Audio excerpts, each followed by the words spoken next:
Political news, sports news, crime news કે તમારા રાજ્યના સમાચાર, હવે દરેક ખબર પર રહેશે અમારી નજર. ગુજરાતનો સર્વશ્રેષ્ઠ ન્યૂઝ ચેનલ.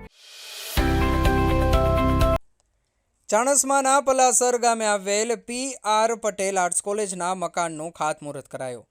₹5 કરોડના ખર્ચે અદ્યતન સુવિધાઓથી સજ્જ મકાન 18 મહિનામાં તૈયાર થશે. ચાણસ્મા તાલુકાના પલાસર ગામે આવેલ પી.આર. પટેલ આર્ટ્સ કોલેજના મંજૂર થયેલ નવા મકાનનું ખાતમુહૂર્ત શુક્રવારે રાજ્ય સરકારના મંત્રી ઋષિકેશ પટેલના વરદ હસ્તે કરવામાં આવ્યું હતું. તેમની સાથે દૂધસાગર ડેરીના ચેરમેન અશોકભાઈ ચૌધરી, મહેસાણા ધારાસભ્ય મુકેશભાઈ પટેલ, વિનોદભાઈ પટેલ તથા માર્કેટયાર્ડના ચેરમેન સ્નેહલ પટેલ તથા કોલેજના ટ્રસ્ટીઓ દીપકભાઈ પટેલ, તેજસભાઈ પટેલ સહિત પ્રિન્સિપાલો અને કોલેજના શિક્ષકો તેમજ આગેવાનો ઉપસ્થિત રહ્યા હતા.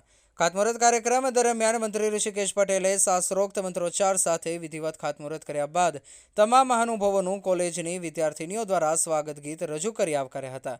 ત્યારબાદ સન્માન કરવામાં આવ્યું હતું. પલાસર ગામે આવેલ પી.આર. આર્ટ્સ કોલેજ ખાતે પ્રધાનમંત્રી ઉચ્ચતર શિક્ષા અભિયાન અંતર્ગત ₹5 કરોડના ખર્ચે અદ્યતન સુવિધાઓથી સજ્જ મકાન બનશે, જેમાં 8 રૂમ અને 6 જેટલા હોલનું નિર્માણ થશે, જેની કામગીરી આગામી 18 મહિનામાં તૈયાર થશે તેમ જાણવા મળ્યું હતું. આ પ્રસંગે ઉપસ્થિત મહાનુભાવો દ્વારા પ્રસંગોને અનુરૂપ ઉદ્બોધન કરવામાં આવ્યું હતું. રિપોર્ટર જેનિશ કે પટેલ. અને અહીંયા અમે આજે એક ખુશી મનાવીએ છીએ કે આપે યુવા અવસ્થામાં આટલી બધી